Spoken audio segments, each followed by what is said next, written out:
Hey guys, it's Traeh and happy Natural Hair Horror Story Week, Christmas edition.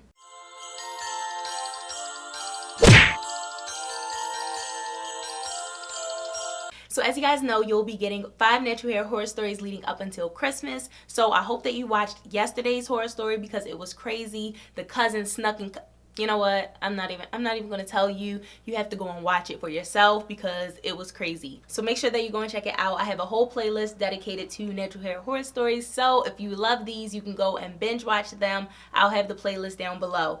Now, if you're new, welcome. I do a series here on my channel where I allow you guys to email me your craziest natural hair horror story and I feature it here on my channel.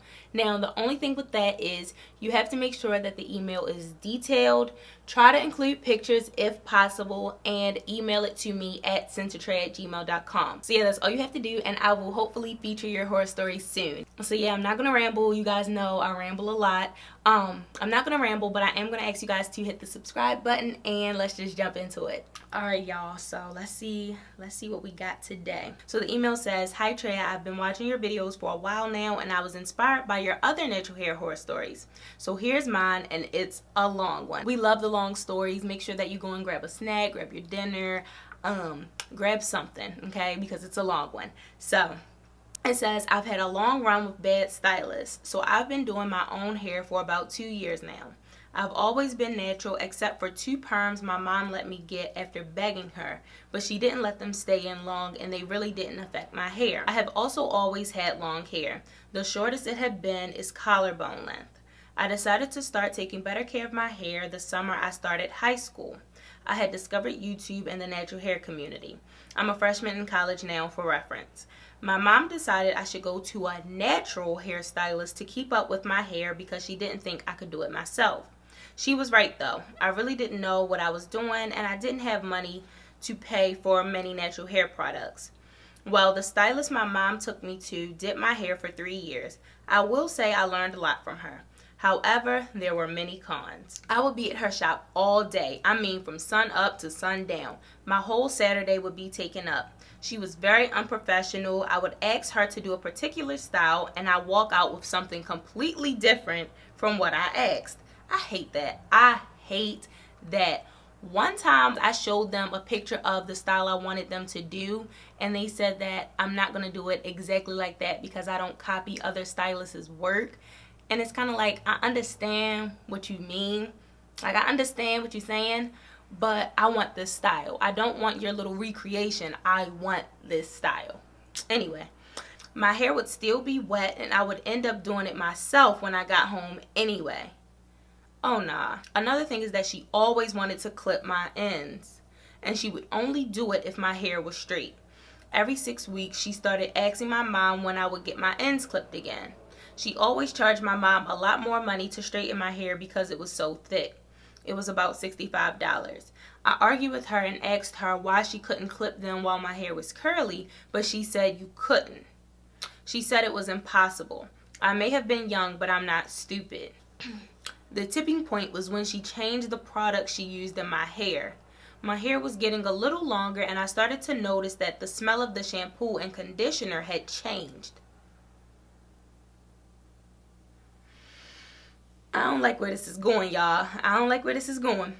I also noticed that my hair was super dry when she was done. Well, one day my sister was washing her hair and I smelled her products and it smelled the exact same.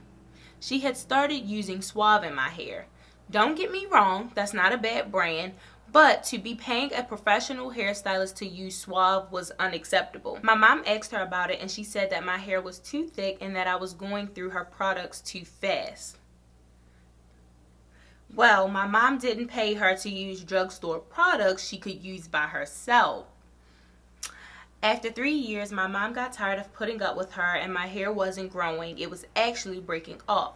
So I started taking care of my own hair. But now here comes the really bad part. For a majority of the time, I would do my own hair, but every few months, I would go to a stylist to get my hair straightened. It took a while to find one I liked that didn't cut my hair too much, but I eventually found one. Big mistake. I would straighten my hair about 4 times a year. My hair would revert back perfectly with no issues, but it took one bad time to ruin everything. This stylist was a man, and he had straightened my hair twice before, but the third time he decided to use a new product while he was straightening my hair.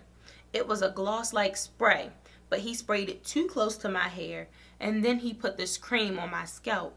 He used 2 different straighteners, and when it was done, it looked perfect. It was long and it flowed in the wind, but when I washed it, it was like I was having a nightmare. My hair wasn't reverting at all. I deep conditioned and washed it out, and it still wasn't reverting. It wasn't the end of my hair that was damaged, it was the roots. About 3 inches of my roots all around my head were bone straight. Unlike some of these other stories, I do not hold my tongue when it comes to my hair, okay? Because we know a lot of people in these horror stories, they don't speak up. They just let them do whatever they want to their hair, and they don't say anything. But she says she spoke up, so let's see. I contacted the stylist and went back to see him, and he said my hair was too soft and couldn't handle the heat, but he had straightened it before with no issue. I haven't been back to a hairstylist since. That was my senior year of high school. Now I've started on the 1-year no heat challenge, and I'm 7 months in, and I'm still going strong. I have not cut all of my hair yet, but the front is pretty much damage free. My hair is about 1 inch from waist length, but I will cut it eventually to get rid of the damage. No heat has done my hair wonders, and it would not be this long if I didn't start it. I have included pictures of the challenge, and I'm 7 months in, and I'm still going strong. I have not cut all of my hair yet, but the front is pretty much damage free. My hair is about 1 inch from waist length, but I will cut it eventually to get rid of the damage. No heat has done my hair wonders, and it would not be this long if I didn't start it. I have included pictures of my hair right after it happened, 5 months later, and present, just to show that we can overcome obstacles in our path. Thank you for taking the time out to listen to my story, and congratulations on your new baby, Chelsea. Okay, so she did include pictures, so I'll include them right now so that you guys can see them.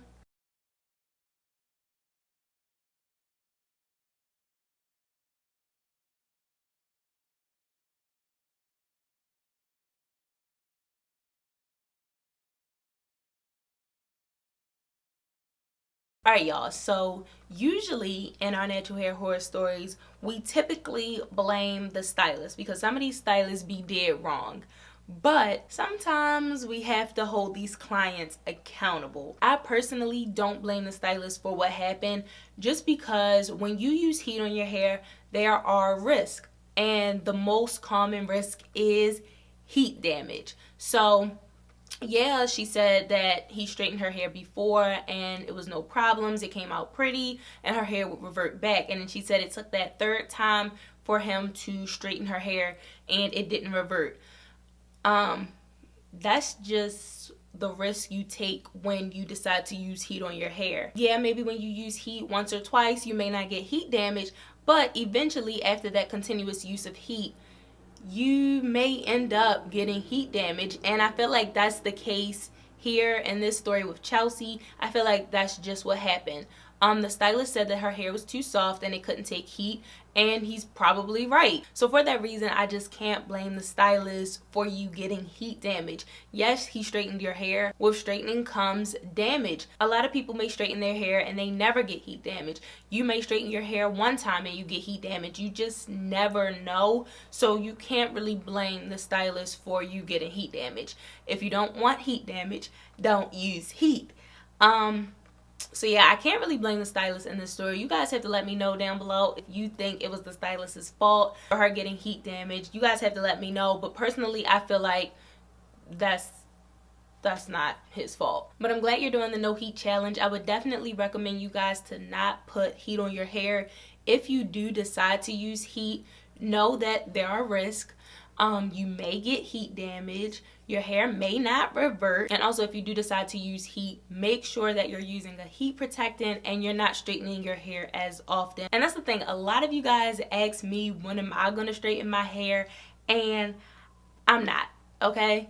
I'm not. So you don't got to ask me. I'm not planning on straightening my hair. Number one, I don't want to risk heat damage. And number two, I don't really care to see my hair straight. I just don't care for that. I like my curls. I like seeing my curls, and I know that once I straighten it, I'm just gonna want to wear my curls again, and it'll just be a waste of time. So yeah, I have no desire in straightening my hair, so you guys can stop asking. But yeah, in this horror story, I don't feel like it was the stylist's fault. I'm sorry, Chelsea, that you did experience heat damage, but I'm glad you're on your no heat journey. So yeah, guys, you have to let me know if you think it's the stylist's fault or if you're putting some of that blame on Chelsea. So yeah, guys, I hope that you enjoyed today's natural hair horror story. If you have a horror story that you would like me to feature here on my channel, definitely email me at sendtotraeh@gmail.com and hopefully I will feature it soon. Make sure that you hit the subscribe button and I will see you guys tomorrow for another crazy horror story. Bye, guys.